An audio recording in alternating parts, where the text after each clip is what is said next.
আসসালামু আলাইকুম ভিউয়ার্স।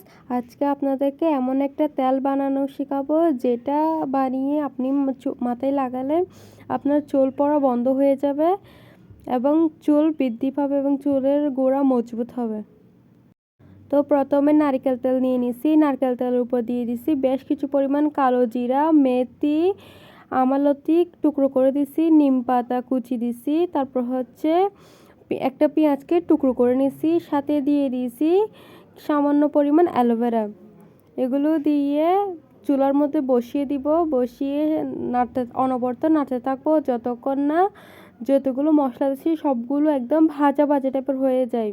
এরকম পুরা পুরা টাইপের হয়ে আসলে নামিয়ে ঠান্ডা করে ছেঁকে নেব।